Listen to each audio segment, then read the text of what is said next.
Good morning and welcome back to my channel. So for the past 3 days, I've been fasting. I fasted on the 15, 16, 17. On the 16 was my pop's death anniversary. And usually I would do the same type of fast for my father as well between April the 23rd to May the 23rd. But most of the time I will start it on the 22nd when I would close my window at 6 p.m. and then I would not open it until the 24th of May because his birthday is on the 23rd and then he died on the 23rd of May. So I usually spend that whole month fasting, thinking about him, doing things that I know he would love and stuff like that. It helps me with anxiety. My depression doesn't flare up. I don't get sad. I don't get to where it's like I'm angry, lashing out. It's usually a time where I remember them and I would cook or do things that I know they love to do. I will talk about them. It's a very healthy things for me.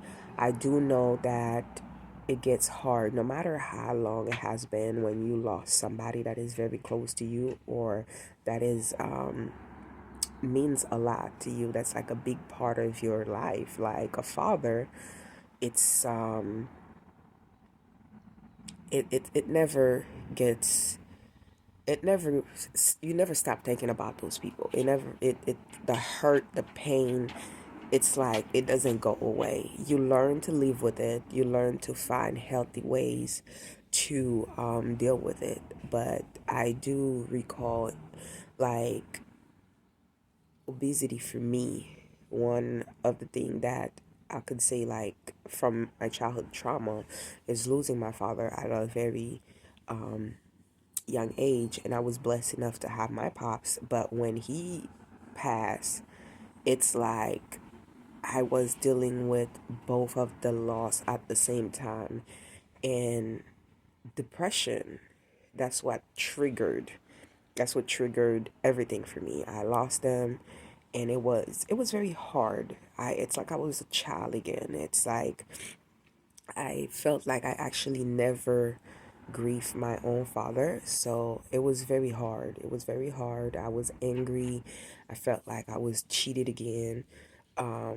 How can you took my father, you gave me a pops, but then you took him again? So that was a very big deal for me.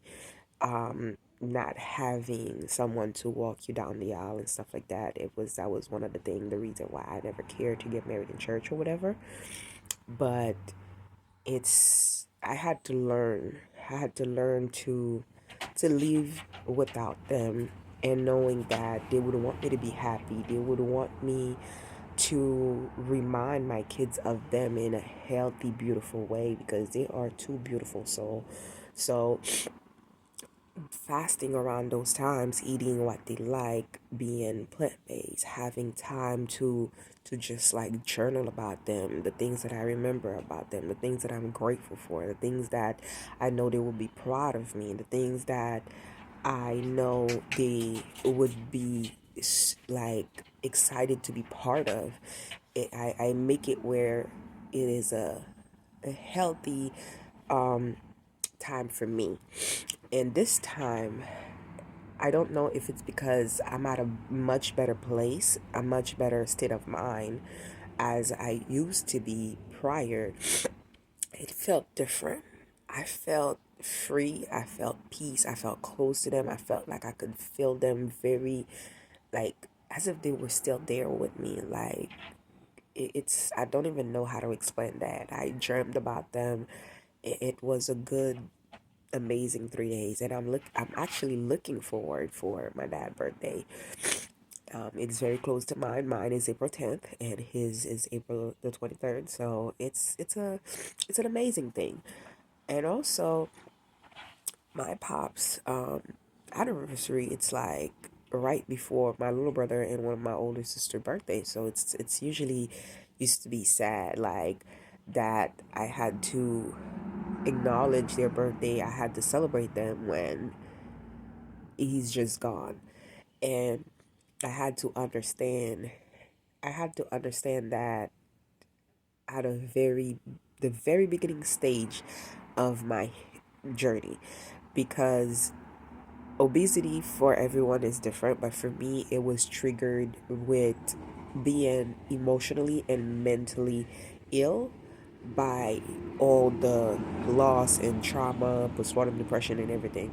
So I didn't want to try to fight to get temporary result with my physical health, and knowing that I wasn't whole and healthy. I wanted to be whole. I wanted to be healthy emotionally, mentally, physically, spiritually. I wanted to be connected within. I wanted to have balance within myself.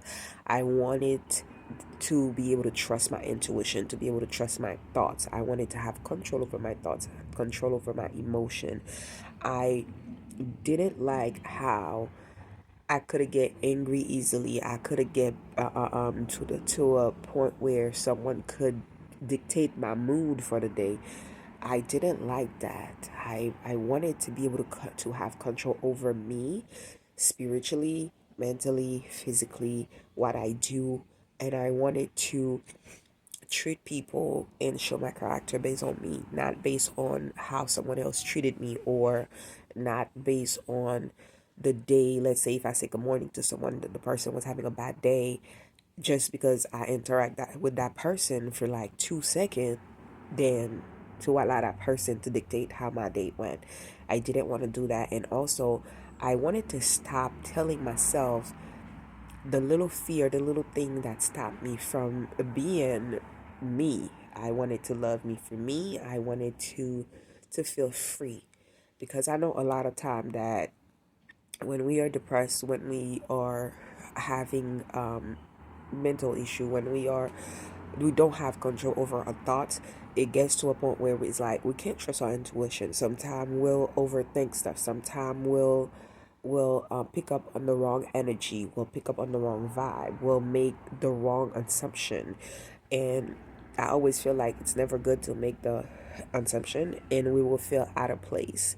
And sometimes it's not the person, it's just the fact that we probably have been through something that we haven't healed from. We have been through something that we did not dealt with, because ignoring something, not facing it, it's actually, it doesn't mean that it was dealt with. Dealing with something, it's sitting there taking accountability. And I know it's very hard.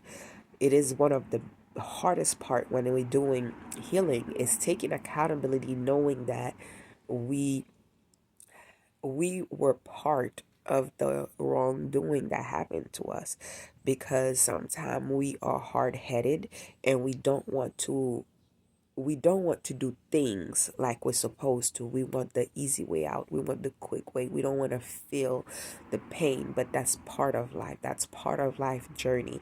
There will always be pain. There will always be obstacle. The one thing that is for sure that going to happen to everyone in this world is that one day we will leave this earth the same way we came. And when we came, we had nothing. We had nothing. Some things had titles. They tell us who our parents are. They tell us who our siblings are. They tell us what's ours and what's not.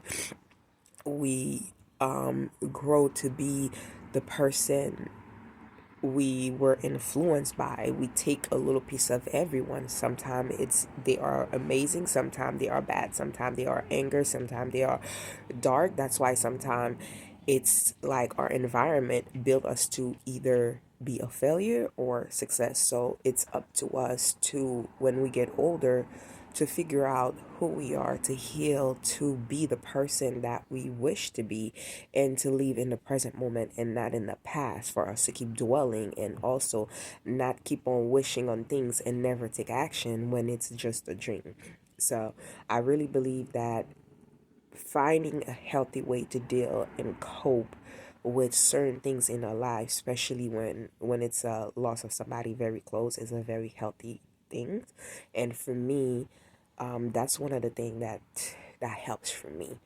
I hope this was able to help. Once again, this is Symbol with All Things for Beauty. Don't forget to give this video a thumbs up, like and subscribe, and come back for more. I'm here every morning for 10 minutes and always telling you something beautiful.